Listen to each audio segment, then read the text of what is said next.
Assalamualaikum students. Today we are going to study social studies of class 5. So let's start. So here it is its contents list, unit number 2, the earth, on page number 8. So let's read it. Unit number 2, the earth, हमारी ज़मीन. Our earth is 5,000 million year old. The diameter of the earth is 12,756 kilometers, whereas the distance around the earth along the equator is 40,075 kilometers.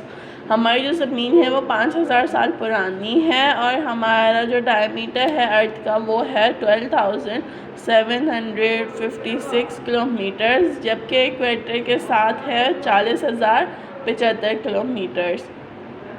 The earth consist of several layers. हमारी जो अर्थ है वो layers की बनी हुई है. The lithosphere, the outermost layer of the earth is called the lithosphere, which is the earth's crust. Beneath the ocean, the crust varies in thickness from 5 to 6 kilometer to 48 to 55 kilometer in some parts of the continents. The crust beneath the ocean is called the oceanic crust, whereas the crust beneath the continents is called the continental crust. अब जो बाहरी layer है हमारे अर्थ की उसे हम lithosphere कहते हैं, जो अर्थ के क्रस्ट के नाम से भी जानी जाती है. ओशियन से नीचे जो है वो 5 से 6 किलोमीटर तक हमारा क्रस्ट बनता है और कहीं कहीं पर 48 से 55 किलोमीटर्स तक भी बन जाता है. अब जो क्रस्ट है ओशियंस के नीचे है वो ओशियनिक क्रस्ट कहा जाता है उसे, और जो कॉन्टिनेंट्स के नीचे है उसे continental crust. The crust comprises of two distinct parts, one granitic rocks, two basaltic rocks. अब जो क्रस्ट है वो दो तरह के हिस्सों में डिवाइडेड हुआ है, एक ग्रेनिटिक रॉक्स और दूसरे basaltic rocks. Granitic rocks consist of minerals constituents mainly silica and alumina, so they are collectively referred to as sial. Basaltic rocks mainly consist of silica, iron and magnesium and are referred as the sima. अब जैसे कि हमारे ग्रेनिटिक rocks हैं वो silicon और aluminium से बने हुए हैं तो उन्हें हम सियाल कहते हैं, और जो बेसाल्टिक रॉक्स हैं वो आयरन और मैग्नीशियम से बने हुए होते हैं, इस वजह से हम सीमा कहते हैं उसे. Come on the next page. The mesosphere. Beneath the lithosphere lies the mesosphere, which is also called the mantle. The mantle is about 2,900 kilometers thick and it is mainly composed of rocks rich in alumine. It makes up 80% of the Earth's volume and 68% of the Earth's mass. Density of the mantle increases with the depth, so the temperature and pressure. The temperature reaches up to 870 degrees centigrade in the upper mantle to 2200 degrees centigrade in the lower mantle. अब जो हमारा lithosphere से नीचे वाली layer है वो mesosphere है, उसे हम मेंटल भी कहते हैं. अब जो मेंटल है वो 2900 किलोमीटर नीचे गहरा है और वहाँ पर रॉक्स ज़्यादा होते हैं. अब जो हमारी अर्थ का जो है हमारी अर्थ जितनी बड़ी है वो इस वजह से है क्योंकि 80% उसमें हमारा मेसोस्फेयर का हिस्सा होता है और अर्थ के वज़न में 68% हिस्सा हमारा मेंटल का होता है. अब जैसे जैसे मेंटल नीचे ज़्यादा जाता है वहाँ का टेम्परेचर और प्रेशर बढ़ता जाता है. अब जो टेम्परेचर है ऊपर वाले मेंटल में वो होता है 870 डिग्री सेंटीग्रेड और जब वो नीचे ज़्यादा जाता है तो हमारा 2200 डिग्री सेंटीग्रेड तक हमारा मेंटल का टेम्परेचर चला जाता है. The high pressure and temperature allows the solid rocks to flow slowly or change shape. When a solid has been the ability to flow, it has properties known as plasticity.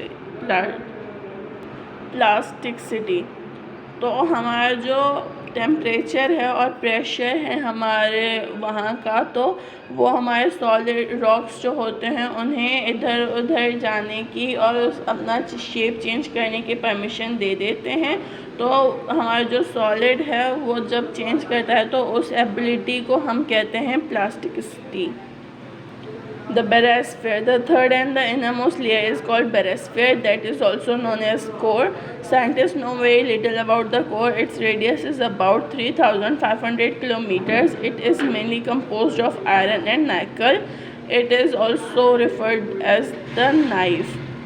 Scientists believe that the core consists of two parts, inner core, outer core. The inner core is solid iron and nickel, whereas the outer core is liquid, which is melted iron and nickel. The temperature reaches up to 5,000 degrees centigrade in the core, where iron and nickel melted to form the outer layer of the core, but further down the pressure of the earth keeps them in a solid state.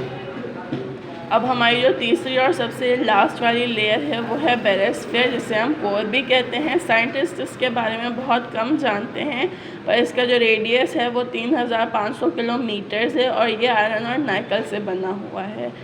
तो हमारे जो scientist होते हैं वो मानते हैं कि ये दो हिस्सों में डिवाइडेड है, इनर कोर और आउटर कोर। जो इनर कोर है वो हमारा सॉलिड है, सॉलिड आयरन और नाइकल है, जबकि हमारा आउटर कोर जो है वो लिक्विड आयरन और नाइकल है, क्योंकि वहाँ की गर्मी का टेम्परेचर जो है वो 5,000 डिग्री सेंटीग्रेड हो जाता है। तो इस वजह से हमारी आयरन और नाइकल पिघल गई।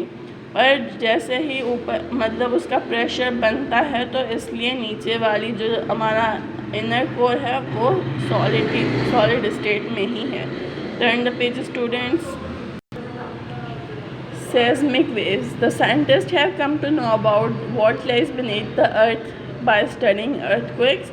The shock waves produced by an earthquake are called seismic waves. All the earthquakes produce two types of seismic waves at the same time. They are called P waves and S waves. These waves are detected and recorded by a special instrument called a seismograph. P waves can pass rapidly through a solid surface, whereas they slow down in the liquid. S waves can also pass rapidly through a solid surface, but they cease to exist in the liquid.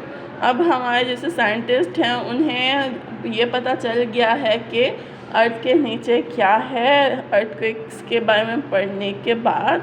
अब ये जो earthquake से हमारे shock waves आती हैं उन्हें हम कहते हैं सेस्मिक वेव्स। अब जो हमारे अर्थक्वेक्स हैं वो दो तरह की सेस्मिक वेव्स बनाते हैं, एक पी वेव्स और दूसरी एस वेव्स। अब ये वेव्स जो हैं वो एक स्पेशल इंस्ट्रूमेंट पड़ता है जिसे हम सेस्मोग्राफ कहते हैं।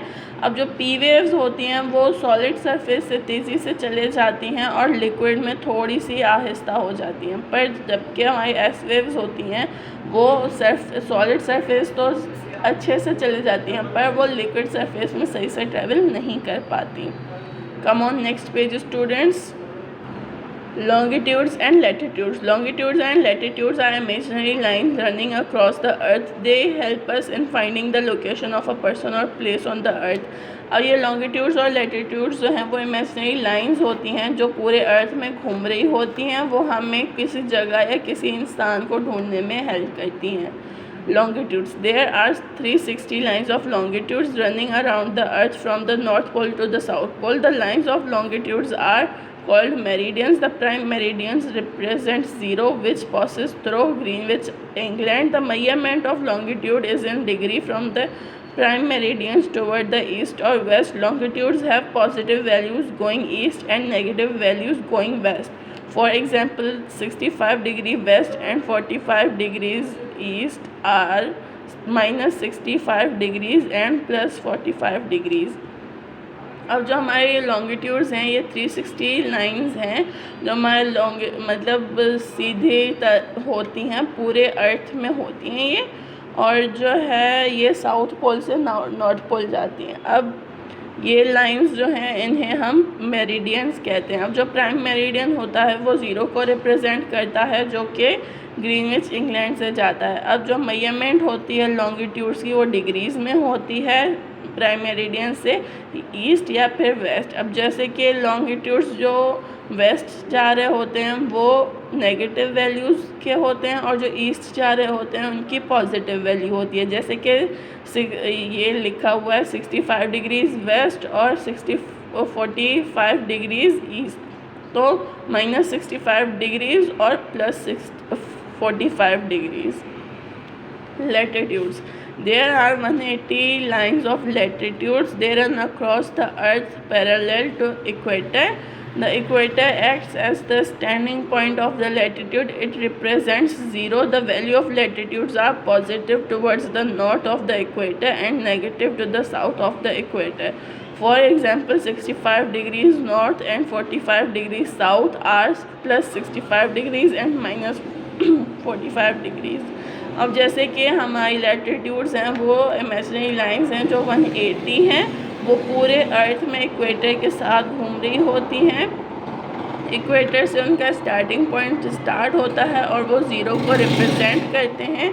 अब जो लैटिट्यूड की नॉर्थ की तरफ जो वैल्यूज़ होती हैं वो होती हैं पॉजिटिव, और जो साउथ की तरफ होती हैं वो नेगेटिव होती हैं। जैसे कि 65 degrees north and 45 degrees south होती हैं plus 65 degrees and minus 45 degrees. That's all about it's reading. Let's solve it's exercises.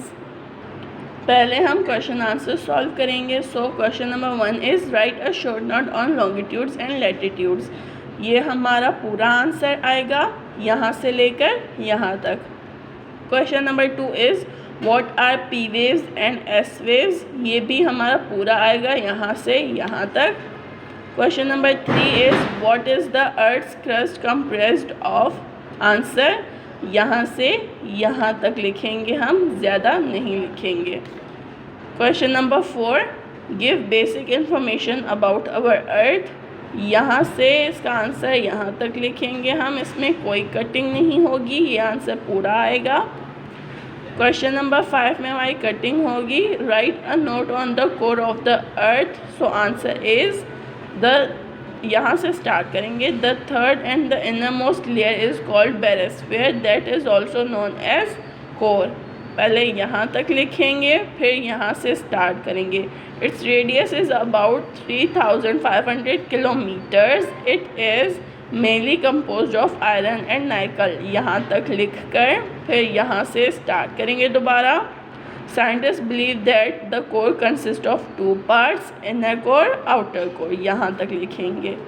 सही है students. Come on next page. Fill in the blanks. Number 1, the prime meridian passes through dash Greenwich, England. Number 2, earthquake are measured and recorded by dash seismograph. Number 3, the mesosphere is also known as dash mantle.